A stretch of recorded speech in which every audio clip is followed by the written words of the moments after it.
ഭവാനി ഭവാനി അമ്മയെ ഞെട്ടിച്ച ഈ മുത്തശ്ശി ആര്? നമ്മുടെ ശിവാനി മോൾ എവിടെയാ? ശിവാനി ചെന്നൈ പഠിക്കുവാൻ. നീ മിണ്ടരുത്. നിന്നോട് ഞാൻ ചോദിച്ചോ, നീയുടെ പിള്ളേരെയൊക്കെ പേടിപ്പിച്ച് നിർത്തിയാക്കാന്ന് ഞാൻ ഇവിടെ വന്ന് പറഞ്ഞല്ലോ. ഭവാനി, എന്റെ സ്വഭാവം എനിക്കറിയാലോ, ശരിയാക്കിക്കളെ ഞാൻ. ഈ മുത്തശ്ശിയുടെ വരവിന്റെ ലക്ഷ്യം എന്തായിരിക്കും? ലക്ഷ്യം ഇല്ലാത്തതിൽ ആരും അറിയാവുണ്ട്. ഇത് നേരത്തെ ഷൂട്ട് ചെയ്തൊരു എപ്പിസോഡാണ്.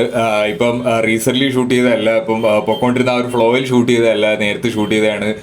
എന്തായാലും കാരണം ഇതിനു മുമ്പ് ഒരു നന്ദൂട്ടിയുടെ ഒരു വ്ളോഗിൽ ഞാൻ കണ്ടിട്ടുണ്ട് ഈ ഒരു സാധനം, ഒരു കോസ്റ്റ്യൂം ഇട്ടിട്ട്. അപ്പം ആ ഒരു സംഗതി കഴിഞ്ഞ ഒരാഴ്ച മുമ്പാട് ഷൂട്ട് ചെയ്ത് വെച്ചാണ്. അപ്പോൾ അതുകൊണ്ടാണ് ലച്ചു ഇല്ലാത്ത. എന്തായാലും അടുത്ത എപ്പിസോഡ് എന്തായാലും ലച്ചു കാണും, ഒരു സംശയമില്ല. പുതിയൊരു പ്രമോയിൽ ഒരു അമ്മമ്മയുടെ പുതിയൊരു അമ്മമ്മ വന്നേക്കാണ്. എന്താണ് സംഭവം എന്ന് മൊത്തത്തിൽ മനസ്സിലായിട്ടില്ല. പ്രമോ കണ്ടപ്പോൾ അത്യാവശ്യം കുറച്ച് പരിപാടികൾ ഉണ്ട് എന്ന് തോന്നുന്നുണ്ട്. കഴിഞ്ഞ എപ്പിസോഡ് നല്ല രസകരമായിട്ട് തന്നെ വന്നായിരുന്നു.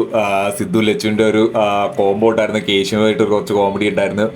പുതിയ എപ്പിസോഡിൽ ലച്ചു ഇല്ലാത്തതിൻ്റെ ഒരു കുറവ് കാണാനുണ്ട്. പക്ഷെ എന്നാലും കുഴപ്പമില്ല, അത്യാവശ്യം നല്ല പരിപാടികൾ ഉണ്ട് എന്ന് തോന്നുന്നുണ്ട്. ഭവാനി അമ്മയെ ഒന്ന് വരച്ച് വരെ നിർത്താനായിട്ട് ആരും അവിടെ ഇല്ലായിരുന്നു. അപ്പോൾ അതിന് പറ്റിയ ഒരാളാണ് വന്നിരിക്കുന്നത്. എന്തായാലും ഇനിയുള്ള എപ്പിസോഡിൽ അമ്മ ഉണ്ടാവും നമുക്ക് പ്രതീക്ഷിക്കാം. നല്ലൊരു കഥാപാത്രമായിട്ടാണ് എനിക്ക്